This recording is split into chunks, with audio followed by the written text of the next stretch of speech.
Le propriétaire de la maison de Monticello en Corse, dans laquelle Jacques Dutronc loge, n'est plus le même.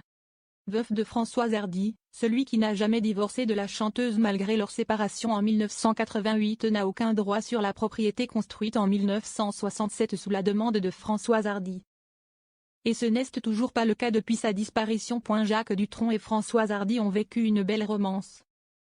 Ceux qui se sont mariés en 1981 étaient déjà les heureux parents d'un petit Thomas, né en 1973.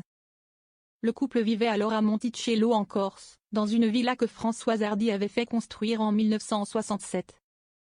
Un repère pour Jacques Dutronc qui, même après sa rupture avec la chanteuse en 1988, est resté marié à elle jusqu'à ce qu'elle nous quitte le 11 juin 2024 à 80 ans, après avoir souffert d'un cancer du larynx. Si Jacques Dutronc était le mari de Françoise Hardy, il n'a cependant aucun droit sur la maison située à Monticello. Thomas Dutronc, son fils, est l'ayant droit officiel. C'est dans la Tribune dimanche que Thomas Dutronc, le fils de Jacques Dutronc et de Françoise Hardy, a bien voulu se confier. Si sa mère n'a toujours pas de tombeau un an après son décès, le chanteur y travaille et promet que chacun pourra venir se recueillir sur sa tombe. Ce que Thomas Dutronc a cependant déjà mis en place, c'est le coffret Françoise Hardy Blues, intégral Vogue 1962-1967. Commercialisé en 2000 exemplaires, il comporte les vinyles des premiers classiques de Françoise Hardy ainsi que 19 chansons inédites restaurées.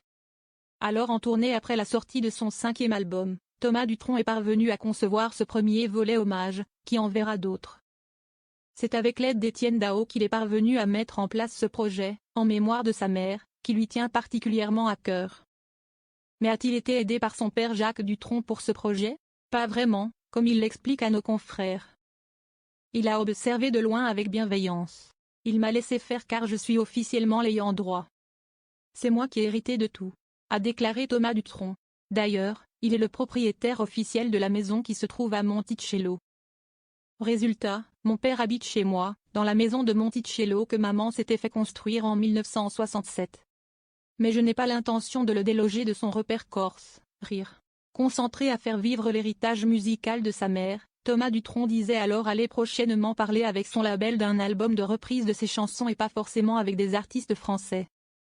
En ce qui concerne un biopic, son avis est tranché, je n'ai pas encore reçu de projet de biopic et, en toute franchise, il va être difficile de trouver une comédienne aussi belle, capable de chanter comme elle.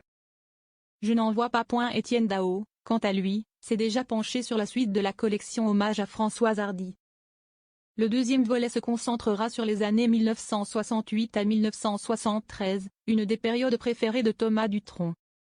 Il prévoit même de mettre en place un documentaire spécifiquement sur ces années-là. À 82 ans, Jacques Dutronc peut en tout cas dormir sur ses deux oreilles. S'il n'est pas le propriétaire de la maison à Monticello, son fils ne compte pas le mettre dehors.